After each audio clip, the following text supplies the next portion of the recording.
소녀는 동네에서 가장 작은 집에 살았다. 크기는 작았지만 지붕 위에 고추장이랑 된장이 늘 말라 있어서 그런지 동네 개들도 자주 기웃거리는 명소였다. 그날 아침도 소녀는 이마에 밥풀 2알을 붙인 채 뛰쳐나왔다. 아침밥을 다 먹기도 전에 벌써 모험의 냄새가 났기 때문이다. 오늘은 뭔가 아주 특별한 일이 생길 것 같단 말이지. 소녀는 그렇게 중얼이며 골목으로 달려갔다. 그리고 그날 아주 이상한 사람 셋을 연달아 만나게 될 줄은 꿈에도 몰랐다. 놀이터에 도착하자마자 소녀는 정체불명의 남자를 발견했다. 전혀 놀이터와 어울리지 않는 검은 양복에 반짝이는 구두를 신고 철봉 옆 벤치에 혼자 앉아 있었다. 소년이 다가가자 남자는 고개를 돌려 뭔가 심각한 표정으로 말했다. 자기가 사실은 다이어트 형사라는 것이다. 사탕이나 과자가 불법 유통되는 걸 추적하는 임무 중인데 오늘 아침 누군가 놀이터 근처에서 수상한 초코바를 먹었다는 첩보가 들어왔다는 설명이 이어졌다. 소녀는 재빨리 입 안에 캔디를 삼켰다. 남자는 의미심장한 눈빛으로 허공을 바라보며 과도한 당분 섭취는 뇌의 판단력을 흐릴 수 있다고 경고한 뒤 바람처럼 사라졌다. 소녀는 당황한 얼굴로 철봉에 매달리다 떨어졌다. 입 안이 달달하긴 했지만 마음 한편이 씁쓸했다. 그 후 소녀는 동네 작은 슈퍼 앞으로 갔다. 문 앞에는 늘 나무 의자에 앉아있는 할머니가 있었다. 그런데 오늘은 할머니가 거대한 주스통을 들고 있었다. 주황색 액체가 담긴 투명한 통엔 손으로 쓴 종이가 붙어 있었다. 천하무적 건강 주스. 소년이 다가가자 할머니는 작은 종이컵에 주스를 따라주며 이것만 마시면 키가 10살 더 커질 수 있다고 귀띔했다. 소년은 의심을 품었지만 10살 더 크다는 말에 솔깃해 한 입 마셨다. 입에 넣자마자 혀끝이 모래밭에서 달리기를 시작한 느낌이 났다. 할머니는 웃음을 참으며 이 주스는 당근, 시금치, 양배추, 그리고 비밀의 재료, 쪽파 껍질을 넣어 만든 것이라고 설명했다. 소녀는 눈을 질끈 감고 남은 주스를 마셨다. 그리고 그 순간 주위가 초록색으로 번지며 잠깐 동안 모든 사람들이 브로콜리로 보였다. 몸에 좋은 건 왜 항상 맛이 없는 거지?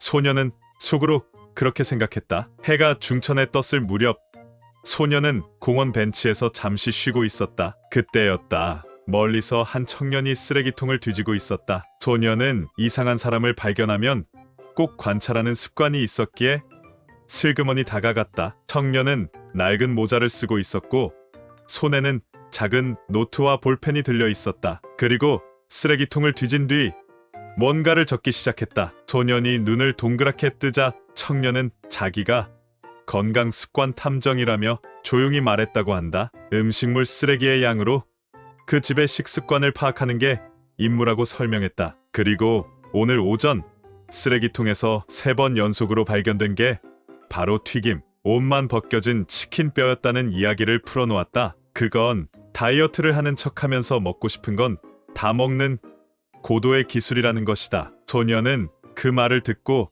한참 웃었다. 그리고 속으로 나도 그런 기술 배워야겠다라고 다짐했다. 그날 집으로 돌아가는 길 소녀는 생각했다. 이상한 사람들만 만났지만 왜 이렇게 기분이 좋지? 입안은 여전히 쪽파 껍질 향이 남아 있었고 주머니에는 청년이 준 작고 낡은 노트가 들어 있었다. 그 안에는 건강이란 것은 결국 내가 내 몸과 친해지는 일이라는 문장이 적혀 있었다. 소녀는 고개를 갸웃하며 노트를 접었다. 그는 아직은 그 문장의 의미를 다 알지 못했지만 앞으로 자주 꺼내볼 것 같은 예감이 들었다. 그리고 어쩐지 다음에도 또 이상한 사람을 만날 것 같았다. 그날은 흐리고 바람이 많이 부는 날이었다. 소녀는 창밖을 바라보다 갑자기 양말을 손에 끼고 뛰쳐나갔다. 오늘은 뭔가 다시 만날 것 같은 예감이야? 아무도 안 물어봤지만 소녀는 혼잣말을 곧잘 했다. 그리고 그 예감은 딱 맞아떨어졌다. 놀이터 철봉 옆 익숙한 검은 구두가 먼저 보였다. 소녀는 벌써부터 캔디를 숨기며 다가갔다. 검은 양복의 남자는 이번엔 체중계와 노란색 리본을 들고 있었다. 그리고 철봉 밑에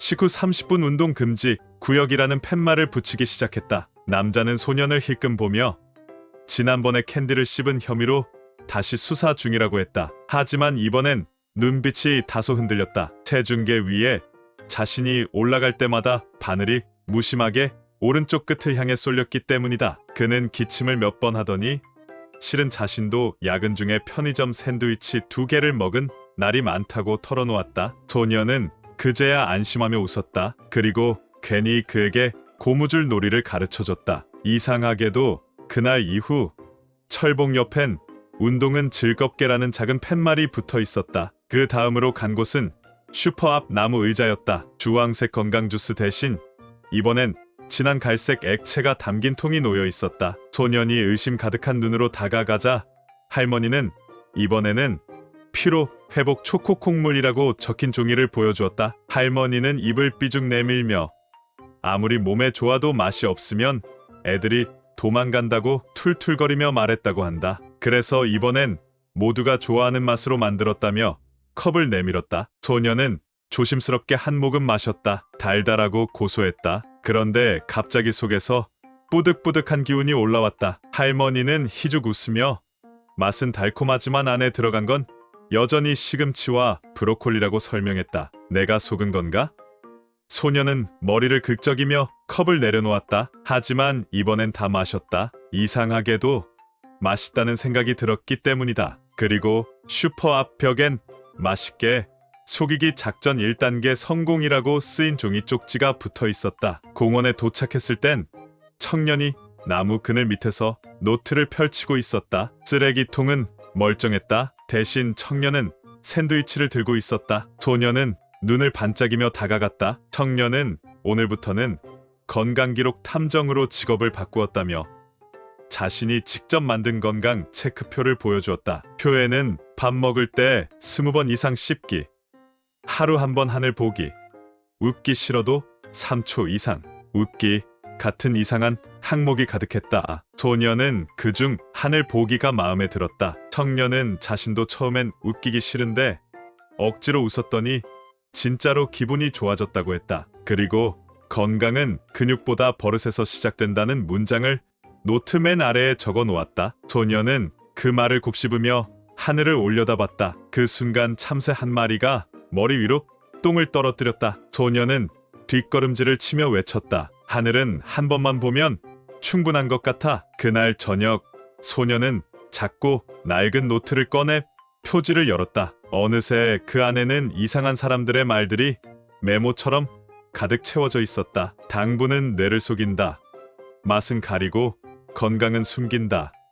건강은 버릇이다. 무슨 뜻인지는 여전히 다 모르겠지만 하나는 확실했다. 자신이 요즘 따라 자주 웃고 있다는 것, 그리고 입맛이 조금 바뀌었다는 것. 심지어 오늘은 자발적으로 당근을 씹어 먹었다. 그것도 22번이나. 소녀는 노트를 꼭 끌어안고 생각했다. 내가 조금씩 이상해지고 있는 건가? 아니, 어쩌면 조금씩 괜찮아지고 있는 걸지도? 어느 날 아침이었다. 눈을 떴는데 몸이 천근만근이었다. 목은 따끔했고 배는 아랫부분이 꼬이듯 아팠다. 소녀는 이불 속에서 낑낑거리며 뒹굴다가 도무지 일어날 수 없다는 걸 깨달았다. 이건 분명히 어제 먹은 냉장고 속 파인애플 때문일 거야. 그는 스스로에게 변명을 하며 다시 눈을 감았다. 평소처럼 뛰쳐나가고 싶은데 다리가 말을 듣지 않았다. 어쩐지 눈가도 뜨끈했다. 감기일 수도 있고 뭔가 더 이상한 걸 수도 있었다. 소녀는 평생 처음으로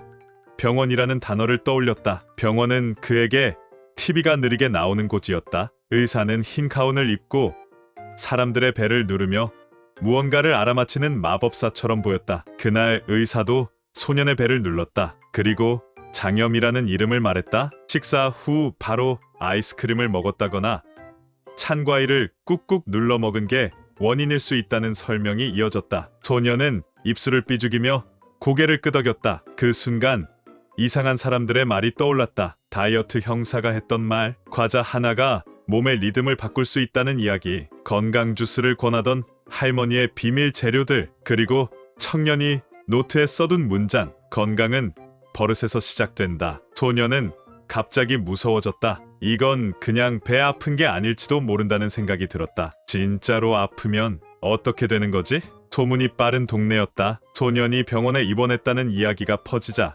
놀랍게도 익숙한 얼굴들이 찾아왔다. 가장 먼저 도착한 건 할머니였다. 건강 주스 대신 이번엔 유자청이 들어간 따뜻한 물을 들고 왔다. 할머니는 병실 의자에 앉아 몸이 아플 땐 당근도 필요 없고 쪽파도 필요 없다고 했다. 그저 따뜻한 거 한 잔 마시고 푹 자는 게 제일이라고 말했다고 한다. 소녀는 살짝 웃으며 컵을 들었다. 그 다음 도착한 사람은 청년이었다. 이번엔 쓰레기통이 아니라 소형 라디오를 들고 나타났다. 그리고는 자신의 새로운 취미가 건강한 이야기 녹음하기라고 말했다. 소녀는 귀를 기울였다. 청년이 틀어준 라디오에는 어떤 사람이 천천히 이런 말을 하고 있었다. 아프다는 건 몸이 내게 말을 걸고 있다는 신호입니다. 소녀는 그 말이 이상하게 마음속에 박혔다. 마지막으로 다이어트 형사가 병실 문을 벌컥 열고 들어왔다. 이번엔 양복이 아니라 회색 트레이닝복 차림이었다. 손에는 작은 종이박스를 들고 있었다. 그 안에는 과일, 쿠키, 그리고 설탕, 무첨가, 사탕이 가지런히 담겨 있었다. 소녀는 눈이 휘둥그레져서 물었다. 사탕도 가져왔어요? 원래 그런 거 안 된다고 했잖아요. 형사는 잠시 눈을 피하더니 사람이 아플 땐 가끔 달달한 거 하나쯤은 허락해줘야지 라고 말했다. 그리고 조용히 소년의 머리를 쓰다듬었다. 그날 밤 방문자들이 모두 돌아가고 병실 불이 꺼졌다. 소년은 침대에 누워 천장을 바라봤다. 몸은 여전히 아팠지만 마음은 조금 괜찮아진 것 같았다. 그리고 문득 이런 생각이 들었다. 아픈 것도 나랑 친해지는 방법일까? 그동안 건강은 운동하거나 맛없는 걸 참아 먹는 일인 줄 알았다. 하지만 지금은 조금 다르게 느껴졌다. 내가 내 몸한테 귀 기울이는 일, 그게 건강의 시작일지도 모른다는 생각. 소녀는 베개를 꼭 껴안고 중얼거렸다. 몸아, 너 진짜 말 많구나. 그리고 잠이 들었다. 아주 깊고 푹신한 잠이었다. 소녀는 병원에서 퇴원했다. 문을 나서는 순간 햇볕이 얼굴을 따뜻하게 비췄다. 몸은 아직 약간 무거웠지만 이상하게 마음은 날아갈 것 같았다. 내가 다시 골목을 달릴 수 있다니. 소녀는 두 팔을 번쩍 들었다. 양말을 손에 끼고 나왔던 바로 그 자세였다. 하지만 이번엔 어딘가 달랐다. 과자 봉지를 들고 뛰는 게 아니라 주머니에 접어넣은 노트를 꺼내며 달렸다. 첫 번째로 향한 곳은 철봉 옆 벤치. 검은 양복 대신 운동복 차림의 형사가 오늘도 나와 있었다. 이번엔 줄넘기를 하고 있었다. 소년이 다가가자 형사는 잠시 멈추고 숨을 헐떡이며 말했다고 한다. 요즘 야근 후엔 군것질 대신 줄넘기를 선택했다는 것이다. 하지만 여전히 밤에는 가끔 도넛이 그립다고 했다. 소년은 고개를 끄덕이며 말했다. 그럴 땐 도넛을 2조각만 먹고 3조각은 사진 찍어서 저장하세요. 형사는 멈칫하더니 그렇게 해보겠다고 웃으며 대답했다. 철봉 옆엔 작심삼일도 12번이면 1년이라는 새로운 팻말이 붙어 있었다. 그 다음으로 간 곳은 슈퍼 앞. 할머니는 여전히 거기 있었다. 이번엔 손에 작은 다이어리를 들고 있었고 그 안엔 하루하루 자신이 먹은 음식이 적혀 있었다. 소녀는 놀라며 물었다. 그랬더니 할머니는 요즘 따라 속이 더부룩해서 뭘 먹고 나서 어떤 기분이 들었는지 적어보고 있다고 했다. 소녀는 그거 참 멋진 버릇이라며 고개를 끄덕였다. 그리고 노트 한 장을 찢어드리며 말했다. 저도 쓸게요. 오늘은 유자차 한 잔. 기분 좋음.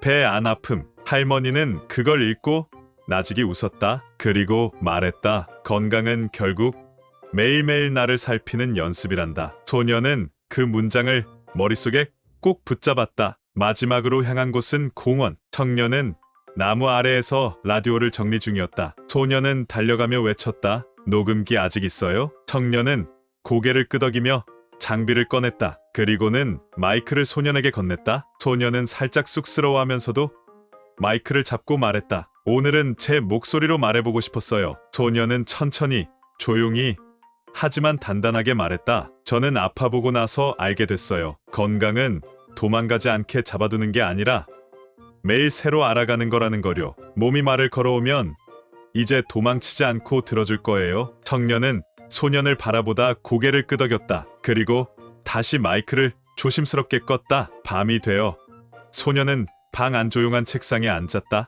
낡은 노트에 마지막 장을 펼쳤다. 그동안 적은 문장들이 촘촘히 쌓여 있었다. 당분은 뇌를 속인다. 쪽파, 껍질도 건강에 좋다. 하늘을 보다 참새한테 맞을 수도 있다. 몸이 말 걸면 들어야 한다. 그리고 그 아래 빈 공간에 마지막으로 이렇게 적었다. 건강은 내가 쓰는 이야기다. 소녀는 그 문장을 크게 소리내어 읽었다. 그 순간 책상 옆 고양이가 발을 핥다가 멈췄다. 왜?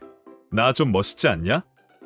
소년이 혼잣말을 하자 고양이는 하품을 하며 외면했다. 소녀는 피식 웃으며 불을 끄고 누웠다. 오늘은 어디도 아프지 않았다. 눈을 감으며 그는 속으로 말했다. 건강아, 오늘도 수고했어.